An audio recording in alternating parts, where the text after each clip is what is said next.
Yo les amis, c'est Kazin, j'espère que vous allez bien. Bon ben voilà, hein, comme je t'avais dit, on allait avoir quasiment le visuel de toutes les cartes qui allaient être présentes dans Destinée de Paldea, sans compter que chez nous par rapport à la série japonaise, on aura énormément de cartes en version promotionnelle. On sait déjà que le Dracofeu par exemple, Terra Cristallisé, Shiny fait partie des cartes promotionnelles en version Pokébox. Et par conséquent, j'ai fait le tour à peu près de cette série-là, et personnellement, j'ai donné mon avis personnel, ça sera sans moi. Alors je ferai quelques ouvertures, évidemment. Je te dis pas que la série, elle m'intéresse pas, mais je te dis juste qu'elle m'intéresse pas suffisamment pour pouvoir m'y investir vraiment pleinement. En tous les cas, dans cette série-là, il y a trop de choses qui me plaisent pas. Et deuxième point, alors on attend de voir évidemment, on verra lorsque ça va sortir chez nous, quel sera le taux de drop, est-ce que les petites shiny tombent régulièrement. Moi je pense vraiment que le taux sera plutôt bon en version petite shiny, peut-être en version full art shiny, mais pour le reste ça risque d'être très compliqué. Alors oui, c'est vrai, on peut le dire, il y a quand même quelques petites shiny très intéressantes, mais on est sur un format qu'on a déjà vu, il est un peu plus travaillé, enfin un peu plus travaillé si tu les compares à Destinée Radieuse, Destinée Occulte, il y a un peu plus de travail, mais ça reste encore basique, et puis il n'y a rien d'époustouflant pour une série 4.5 où tu auras envie de moderniser tout ça. Donc c'est vrai que les petites shiny, c'est plutôt sympa, mais en règle générale, elles sont quand même pas trop chères, il y en a beaucoup qui ne m'intéressent pas. Il y en a qui m'intéressent comme Pikachu, Raichu, Salamèche, Reptincelle. Peut-être qu'on aura des surprises parce qu'il en manque encore pas mal à découvrir, des petites shiny. Mais encore une fois, ça reste d'être la rareté la moins grande. Après, ça ne veut pas dire qu'il n'y a pas de certaines cartes petites shiny qui vont coûter un petit peu d'argent. On l'a déjà vu par le passé, comme Evoli pour Destinée Occulte ou Suicune pour Destinée Radieuse. Mais en termes de... Si tu veux, tu peux pas te mettre en quête d'avoir une ou deux petites shiny ou quelques shiny qui t'intéressent en ouvrant des boosters, tellement il y en a, la probabilité de l'avoir est juste ridicule, tout simplement. Du point de vue des full art shiny, alors là, je vais envie de te dire, il n'y a pas grand chose qui m'intéresse. Déjà, je suis moins fan du format. Et en plus, l'illustration est déjà réutilisée, donc au final, ça fait vraiment du réchauffé. Alors visiblement, ils ont mis l'autruche en version Terra Cristallisée. Ça a l'air d'être une illustration un peu nouvelle, qu'on n'avait pas vue par le passé. Le Dracofeu, donc, qui sera présent, évidemment, dans la Pokébox, et puis beaucoup d'autres seront présents aussi dans les coffrets ou les Pokébox, mais ça, on l'a déjà vu dans une précédente vidéo. Et là où ça fait mal, je trouve, et ils nous ont fait un petit peu une flamme obsidienne, c'est la quantité de AR ou de IR, illustration rare. On va dire les formats non texturés, type alternatif non texturé. Et là, force est de constater que ça va pas, ça va pas. T'en as 3. Alors oui, elles sont sympas. Oui, je te les mets toutes les 3 là. Elles sont jolies.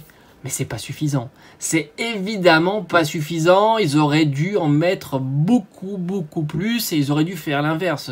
Se débarrasser. Alors, à la limite, les petites shiny, c'est pas dérangeant. Mais les full art shiny, elles sont pas nécessaires dans la série. Et nous mettre beaucoup de IR, ça aurait été quand même beaucoup plus intéressant. Et là, j'aurais dit, c'est pas pareil. Alors après, elles sont réussies. Hein. Il n'y a aucun souci. C'est 3 magnifiques cartes. Mais, déception, il n'y en a que 3. Voilà. Bon, le Super Dauphin est exceptionnel. Pour les cartes dresseurs, j'en parle pas. Les cartes dresseurs sont des cartes qui vont être très bon marché, pas recherchées, comme à l'habitude. Et les cartes SAR, donc là aussi, c'est pas possible, quoi. On a seulement 3 Pokémon. Mew, Gardevoir, Dracofeu. Je vous avais déjà montré les illustrations, je vais vous les remontrer dans cette vidéo. Et après, tu as les dresseurs alternatifs. Mais là, encore une fois, il y a moins de popularité sur les dresseurs alternatifs. Donc, mettre moins de Pokémon comparativement à des dresseurs, je trouve que c'est une faute. Aussi, alors oui, on retrouve Machine. Elle est fantastique, la carte. Il n'y a aucun souci. Les cartes sont belles, elles sont travaillées.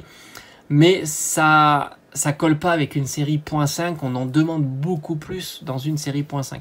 Qui plus est, si les items sont en plus compliqués à avoir, tu as des items compliqués à avoir et tu vas avoir beaucoup de frustration à ne pas avoir au final, au fond, les cartes que tu recherches. Et franchement, en plus, le Dracofeu, je trouve qu'il est plus réussi dans Flamme Obsidienne et en plus, il vaut pas grand chose. Et avoir misé en plus sur du Terra Cristallisé sur Dracofeu, je pense que c'est vraiment pas bon.